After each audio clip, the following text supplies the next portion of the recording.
Hello everyone, welcome to my Saral chemistry. आज के इस वीडियो में हम सीखेंगे BSc second year physical chemistry का topic equilibrium constant and their quantitative dependence on temperature, pressure and concentration. या क्या बोलते हैं, साम्यावस्था स्थिरांक एवं उनकी साम्यावस्था स्थिरांक एवं उनकी ताप, दाब एवं सांद्रता पर मात्रात्मक निर्भरता। तो ये हम लोग देखने से पहले आप लोग इससे पहले वीडियो में देखिएगा कॉन्सेप्ट ऑफ फ्यूगेसिटी, डिटर्मिनेशन ऑफ फ्यूगेसिटी और वांट ऑफ इक्वेशन आइसोथर्म या वांट ऑफ रिएक्शन आइसोथर्म, जो हम लोग गिब्स फ्री एनर्जी और रिएक्शन कोशिएंट के बीच में हम लोग रिलेशन स्थापित किए थे। तो वांट ऑफ इक्वेशन को पहले देखकर ये वीडियो देखिएगा तो आसानी से और समझ आएगा। तो चलिए स्टार्ट करते हैं आज का टॉपिक। तो आज का टॉपिक टेम्परेचर, प्रेशर और कंसंट्रेशन के टर्म में हम लोग को देखना है। तो ये क्या है, किसी रिवर्सिबल रिएक्शन, केमिकल रिएक्शन के लिए एक इक्वेशन माने हैं हम लोग ए प्लस बी से हम लोग प्रोडक्ट बना रहे हैं एम प्लस एन। तो ए और बी क्या है, हम लोग का रिएक्टेंट है और एम और एन क्या है, हम लोग का प्रोडक्ट है। तो एक रिवर्सिबल रिएक्शन, केमिकल रिएक्शन मान लिए हैं। तो अब क्या कर रहे हैं, देखिए यहाँ पे, यदि रिएक्टेंट एवं प्रोडक्ट के सांद्रण को मोल पर लीटर में व्यक्त किया जाता है तो इक्विलिब्रियम कांस्टेंट को Kc द्वारा व्यक्त करते हैं। अब आप लोग को ये देखना है कि Kc, Kp और Ka और Kx क्या क्या रहेगा, तो हम लोग इसको मानेंगे क्योंकि K तो सभी में कांस्टेंट है, बस C, P, A और X बदल रहा है। तो किसके लिए C रखना है, किसके लिए P, किसके लिए A और किसके लिए X रखना है, इसको हम लोग को ध्यान से देखना है। तो पहला कंडीशन क्या बोल रहा है हम लोग का कि यदि रिएक्टेंट एंड प्रोडक्ट के सांद्रण को, मतलब कि कंसंट्रेशन को मोल पर लीटर में व्यक्त किया जाता है। मोल पर लीटर मतलब कि हम लोग का वो यूनिट है। तो इक्विलिब्रियम कांस्टेंट को क्या से शो करेंगे, हम लोग Kc से शो करेंगे। पहला ये हुआ। अब दूसरा देखते हैं, रिएक्टेंट एंड प्रोडक्ट यदि गैसियस स्टेट में हो, यदि रिएक्टेंट और प्रोडक्ट क्या है, गैसियस स्टेट में हो, तो अवयवों के मोलर सांद्रण के स्थान पर क्या करेंगे, गैसों के आंशिक दाबों का उपयोग करेंगे हम लोग। तो आंशिक दाब के लिए क्या करेंगे, तब इक्विलिब्रियम कांस्टेंट क्या हो जाएगा, हम लोग का Kp हो जाएगा। तो दूसरा कंडीशन क्या है, अगर हम लोग का गैसियस स्टेट में है तो उसके लिए आंशिक दाब का उपयोग करना है हम लोग को, और क्या से शो करना है हम लोग को, इक्विलिब्रियम कांस्टेंट को Kp से दर्शाना है। तो ये हो गया हम लोग का Kp। अब देखो, अब यदि मोलर सांद्रण एवं आंशिक दाब से ज्यादा उपयुक्त अवयव की एक्टिविटी होता है, यह अवयव की सक्रियता होता है, यदि रिएक्टेंट एंड प्रोडक्ट की एक्टिविटी का उपयोग मिलाया जाए तो इक्विलिब्रियम कांस्टेंट Ka हो जाएगा। ए का मतलब कि एक्टिविटी, तो एक्टिविटी में लाया जाता है, एक्टिविटी का उपयोग किया जाता है, तो क्या से शो करेंगे हम लोग, इक्विलिब्रियम कांस्टेंट को Ka से शो करना है। तो हम लोग पता चल गया Kp किससे शो करना है, Kc को किससे शो करना है और Ka को कैसे शो करना है। अब क्या करेंगे, सामान्य रिवर्सिबल रिएक्शन के लिए Kc, Kp और Kp, Kc और Ka किस तरीके से इक्वेशन में इसको हम लोग ला सकते हैं, उसको देखते हैं। तो स्टार्ट करते हैं। देखिए यहाँ पे सिंपल सा है, Kc इक्वल्स टू C मतलब कि कंसंट्रेशन। तो कंसंट्रेशन को क्या शो करते हैं हम लोग, इस तरीके से ब्रैकेट से शो करते हैं। तो ये हो गया। तो ये क्या होता है, प्रोडक्ट का कंसंट्रेशन बटा रिएक्टेंट का कंसंट्रेशन। सभी में आप लोग वही देखोगे, या प्रोडक्ट बटा रिएक्टेंट होता है। तो ये क्या हो गया, एम और एन क्या है, हम लोग का प्रोडक्ट है, और ए और बी क्या है, रिएक्टेंट है। तो कंसंट्रेशन के टर्म में हम लोग इस तरीके से ब्रैकेट में लिख देंगे। तो M to the power M, M का concentration to the power M, N का concentration to the power N, by क्या हो गया, N concentration by to the power A, B का concentration to the power B. तो concentration term में आएगा तो इस तरीके से लिखना है आप लोग को। अब क्या करेंगे, प्रेशर के टर्म में आता है, तो क्या करना, यहाँ पे देखिए कंसंट्रेशन पे एक और एम और नहीं लिखे हैं क्योंकि एम एम रख दिए हैं ना, दो पहले ही हो गया है। अब Kp देखो, Kp मतलब कि P लिख दीजिएगा, प्रेशर लिख दीजिएगा, P का मतलब प्रेशर। तो pressure PMM in into PNN by PAA into PBB। देखिए ए और ए क्यों रखे हैं, जो स्टोइचोमेट्रिक कोएफिशिएंट होता है वो पावर में चला जाता है। तो एम स्मॉल एन ए और स्मॉल बी, ये क्या है, स्टोइचियोमेट्रिक कोएफिशिएंट है, या उसका पहले में जो रहता है रिएक्टेंट के पहले, जैसे कि ए स्मॉल ए बी ए क्या है 1 2 3 4 5 उस तरीके से रहेगा, तो वो क्या चला जाएगा, उसके पावर में चला जाता है। ये हो गया।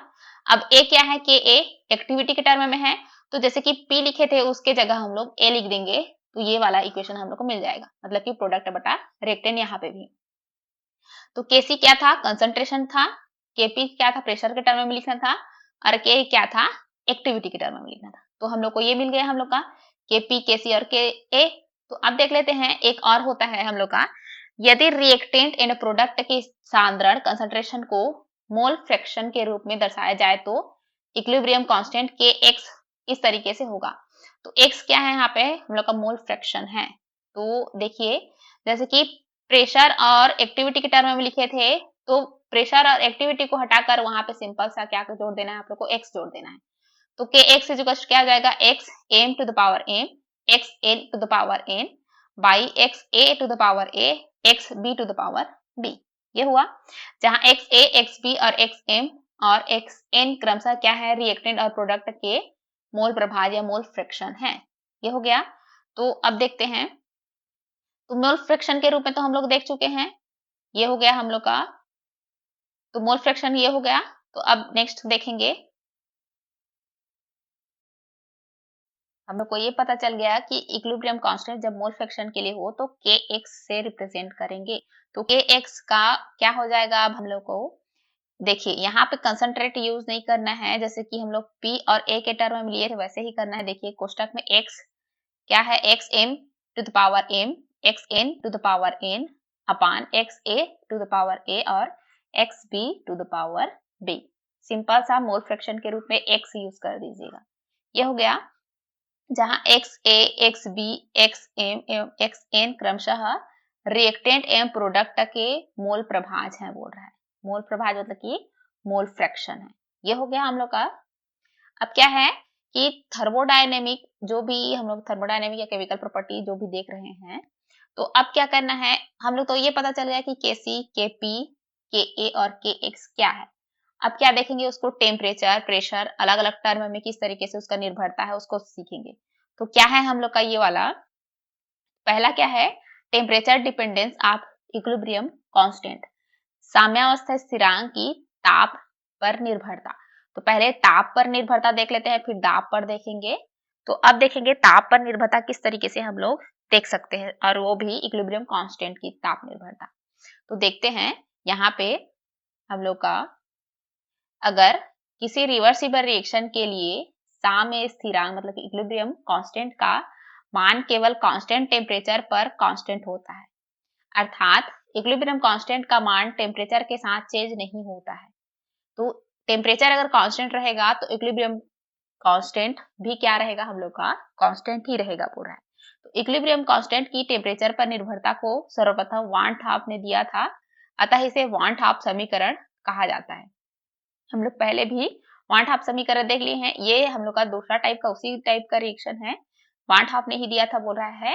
तो क्या देखते हैं, किसी रिवर्सिबल रिएक्शन का इक्विलिब्रियम कांस्टेंट, रिवर्सिबल रिएक्शन का इक्विलिब्रियम कांस्टेंट यहाँ पे केपी ले लिया गया है, एवं रिएक्शन की स्टैंडर्ड फ्री एनर्जी चेंज, मानक मुक्त ऊर्जा परिवर्तन, ठीक है, हिंदी में मानक मुक्त ऊर्जा परिवर्तन कहते हैं स्टैंडर्ड फ्री एनर्जी चेंज को, जिससे हम लोग डेल जी नॉट से रिप्रेजेंट करते हैं, में रिलेशन वान हाफ अभिक्रिया संतापी द्वारा व्यक्त होता है बोल रहा है। हम लोग पहले भी देख चुके हैं वान हाफ समीकरण को। तो अब क्या है, क्या बोला गया है, del G naught is equal to minus R T ln K P, इसको हम लोग पहले ही डिराइव कर लिए हैं वान हाफ समीकरण को। तो इसको मान लेते हैं इक्वेशन नंबर 1। ये हो गया हम लोग का इक्वेशन नंबर 1। अब क्या कहते हैं, कांस्टेंट प्रेशर पर इक्वेशन 1 को टेम्परेचर के सापेक्ष अवकलन करने पर, जो इक्वेशन 1 है उसको कांस्टेंट प्रेशर पे हम लोग टेम्परेचर के सापेक्ष अवकलन कर देते हैं, अवकलन कर देते हैं। तो क्या हो जाएगा, देखिए डेल या डी बोलते हो या डो बोलते हैं, जो भी बोलना है बोल सकते हैं हम लोग। तो del del G naught by del T, क्योंकि टेम्परेचर के सापेक्ष अवकलन कर रहे हैं और कांस्टेंट प्रेशर लगा रहे हैं, तो constant pressure is equal to minus R T ln K P minus R T D ln K P by T T. इसको मान लेते हैं हम लोग इक्वेशन नंबर 2 इसका इक्वेशन 1 का अवकलन करने पर इक्वेशन नंबर 2 प्राप्त हुआ हम लोग का। अब क्या करेंगे, उपयुक्त इक्वेशन के दोनों पक्षों को t से गुणा कर देते हैं। जो इक्वेशन नंबर 2 था हम लोग का, दोनों पक्षों में t से उसका क्या कर देंगे, टेम्परेचर से मल्टीप्लाई कर देंगे तो क्या आ जाएगा, पहले तो ये था, अब टेम्परेचर से जस्ट मल्टीप्लाई कर दिए तो सिंपल ये हो जाएगा हम लोग का is to minus R T ln K P पहले ही था, माइनस आर टी था, इसका मल्टीप्लाई किए तो टी स्क्वायर हो गया, तो minus R T square D ln K P by D T पहले ही था। इक्वेशन नंबर इसको 3 मान लिए, ये हो गया हम लोग का। अब इक्वेशन नंबर 3 में R T ln K P is to del G naught रखने पर हम लोग देखे हैं वांट हम समीकरण, देखिए यहाँ पे जस्ट इसके पहले ये देखिए minus R T ln K P is to del जी था, तो या तो इसके जगह ये रखो या तो इसके जगह ये रखो, दोनों वही है। तो अब क्या करेंगे, इसके जगह हम लोग का minus R T ln K P के जगह डेल जी नॉट रख देंगे, तो कहाँ पे दिख रहा है हम लोग का, ये देखिए यहाँ पे डेल जी नॉट हो जाएगा, ये जैसे था वैसे यहाँ पे रख दिए। अब इज टू जस्ट इसके जगह हम लोग इसके जगह डेल जी नॉट रख दिए हैं और बाकी इक्वेशन नंबर 3 ही है ये। तो अब मान लेते हैं इसको इक्वेशन नंबर हम लोग 4 मान लिए। अब क्या करेंगे यहाँ पे, देखिए यहाँ एक मिनट, स्टैंडर्ड स्टेट पे हम लोग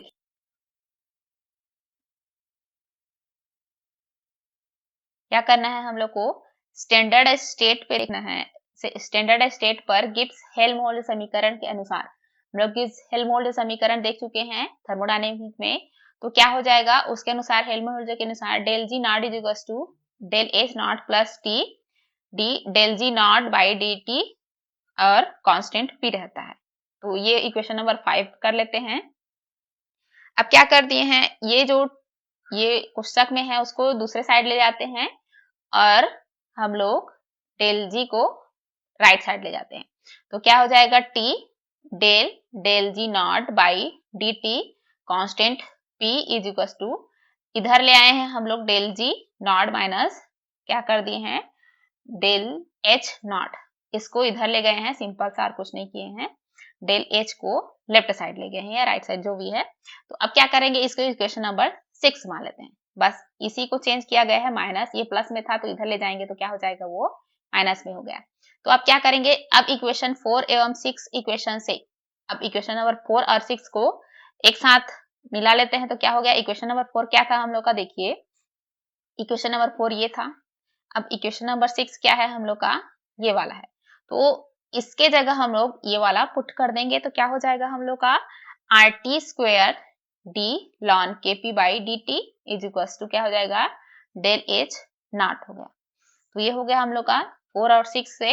अब क्या करेंगे, देखिए इसको जस्ट अब क्या किए हैं, आर टी स्क्वायर को इधर ले गए हैं नीचे साइड, अब बस सिंपल सा क्या हो गया, D ln K P by D T is equal to del H not by R T square, नीचे लिख दिए हैं, इसको इक्वेशन नंबर 7 मान लेते हैं, ये हो गया।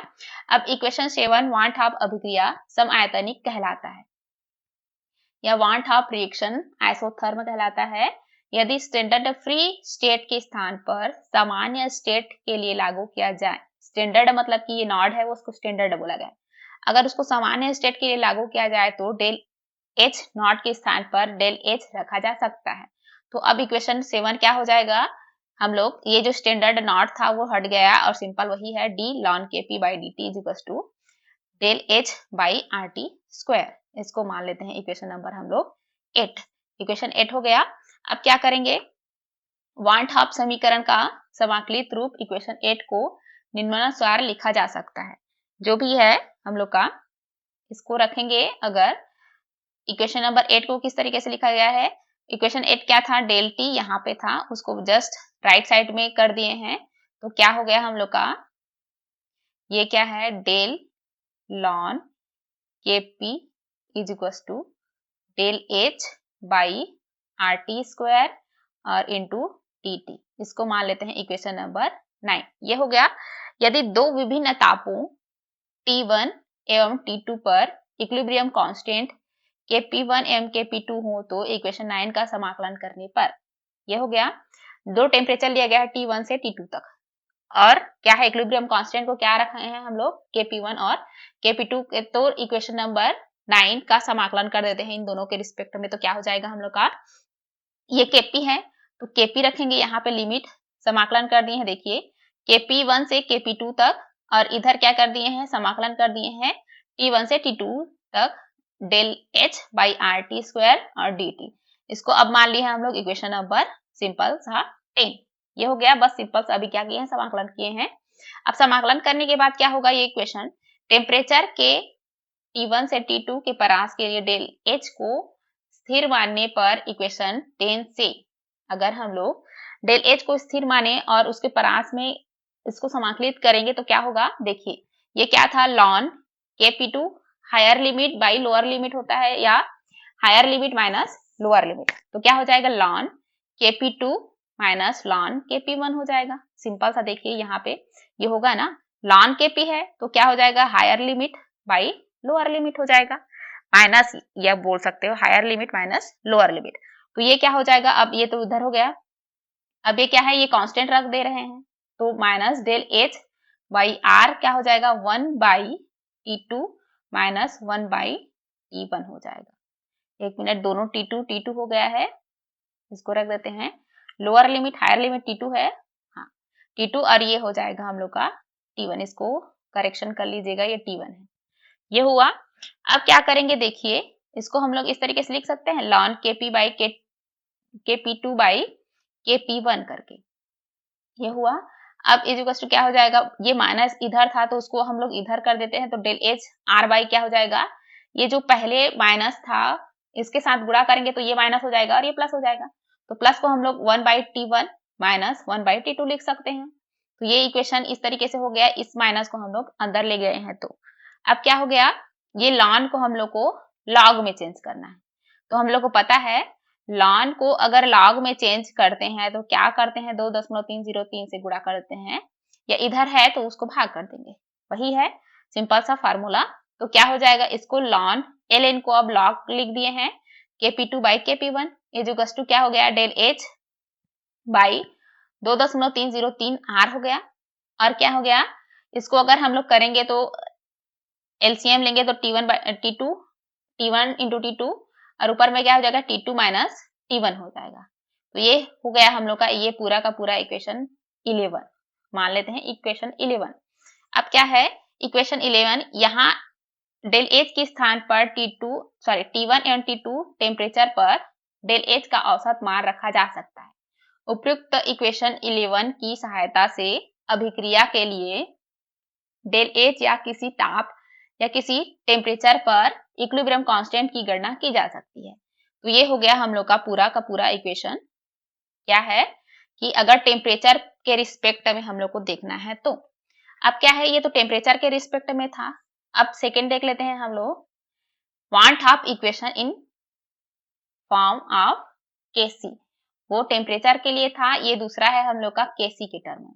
तो वांट ऑफ समीकरण केसी के रूप में, तो जल्दी से देखते हैं, equilibrium constant Kp and Kc में निम्न संबंध होता है।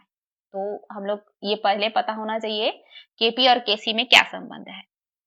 तो देखते हैं, Kp is equal to Kc RT to the power del N, इसको मान लेते हैं इक्वेशन नंबर 12। वो पहले हम लोग अभी फाइंड किए हैं टेम्परेचर के टर्म में, वो 11 था, अब इसको मान लेते हैं इक्वेशन नंबर 12, जहां Kp और Kc क्रमशः आंशिक दाबों एवं मोलर सांद्रता के रूप में अवयवों की सांद्रता व्यक्त करने के लिए इक्विलिब्रियम कांस्टेंट है। Kc और Kp पहले ही देख चुके हैं हम लोग। तो अब यहाँ पे थोड़ा सा क्या चेंज है, RT to the power del N है। तो डेल N क्या होता है उसको पहले देख लेते हैं। डेल N गैसेस रिएक्शन के लिए प्रोडक्ट एवं रिएक्टेंट के मोलों का अंतर होता है। तो इक्वेशन 12 के दोनों पक्षों का लघुगणक लिखने पर, तो सिंपल सा आप लोग याद रखना, डेल एन क्या होता है, प्रोडक्ट माइनस रिएक्टेंट होता है, यही है सिंपल सा, मोलों का अंतर होता है इसका। तो अब इसको इक्वेशन नंबर 12 को हम लोग क्या किए हैं, लघुगणक लिए हैं, लॉगरिथम लिए हैं, तो क्या हो जाएगा, ln Kp is equal to ln Kc plus del, देखिए del N ln R plus del N ln T. क्यों ऐसे किए हैं, हम लोग को लघुगणक का फार्मूला पता है कि अगर ये पावर में रहता है तो इसके साथ होता है तो ये आगे आ जाएगा, और इनका क्या हो जाएगा, इनटू में है, देखिए अगर गुणा में रहता है तो वो आगे जाकर क्या हो जाएगा, प्लस में हो जाता है, और अगर भागित में रहता है, डिवाइड में रहता है तो क्या हो जाता है, माइनस हो जाता है। तो यहाँ पे इंटू में है तो इसलिए ये क्या हो गया है, हम लोग का प्लस हो गया है, सिंपल सा। ये देख चुके हैं हम लोग फिजिकल केमिस्ट्री में।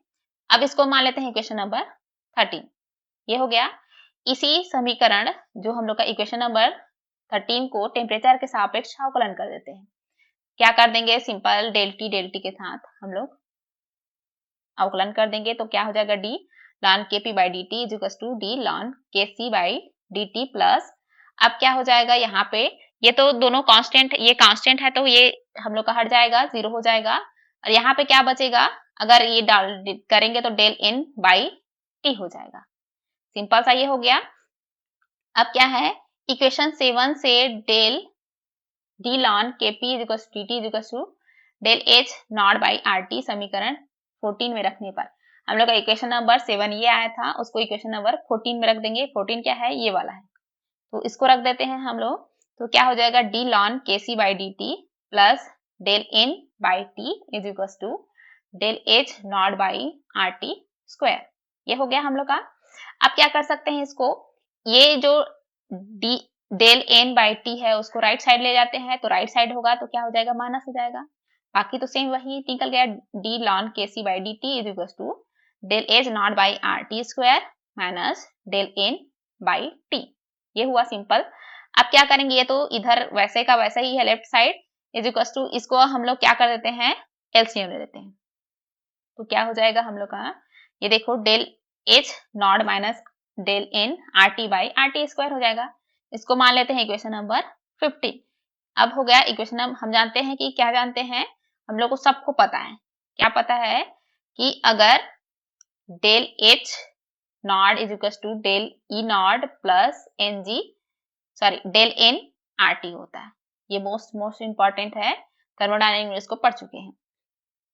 तो अब क्या कर सकते हैं हम लोग कि ये तो हो गया हम लोग का, इस तरीके से एक इक्वेशन आता है।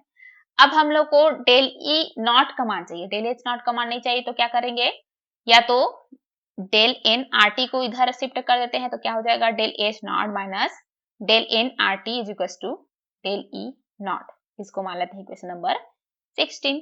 अब क्या हो जाएगा, del D ln K C by D T is equal to del E not minus sorry del E not by R T square हो जाएगा।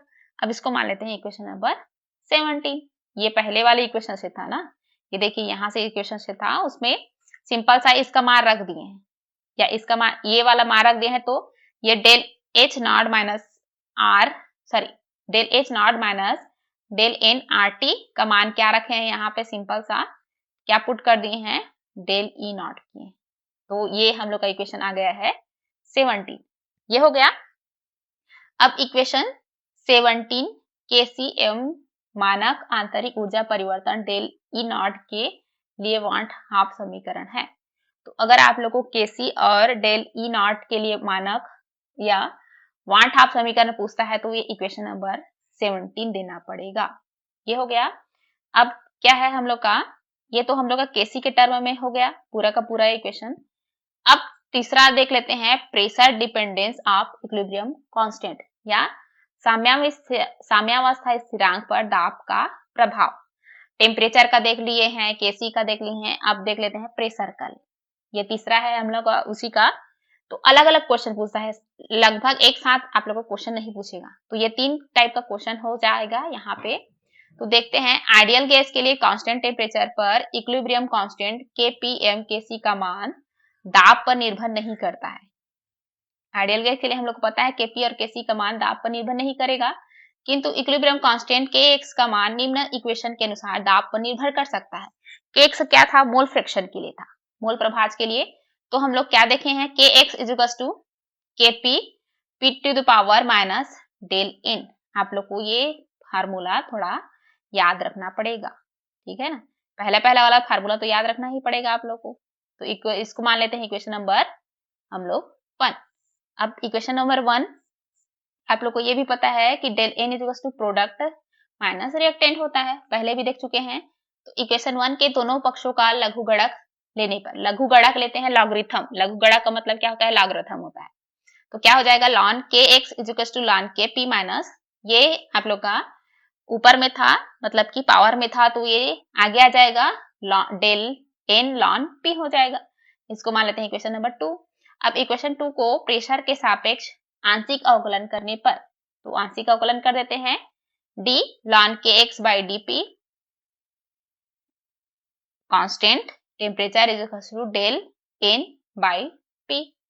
क्योंकि केपी आप लोग का कांस्टेंट है तो वो हम लोग का प्रेशर के टर्म में है और आंशिक प्रेशर के सापेक्ष में कर रहे हैं तो वो हट जाएगा।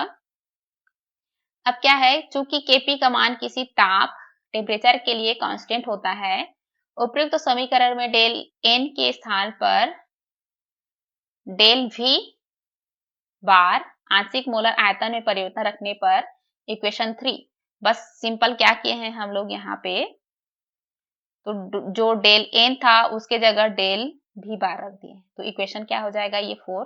और ये पहले वाले इक्वेशन में क्या था कि ये वाला क्या बोला गया है कि अगर टेम्परेचर कांस्टेंट रखते हैं तो इसका मान क्या हो जाता है, स्थिर हो जाता है, तो बस वही है।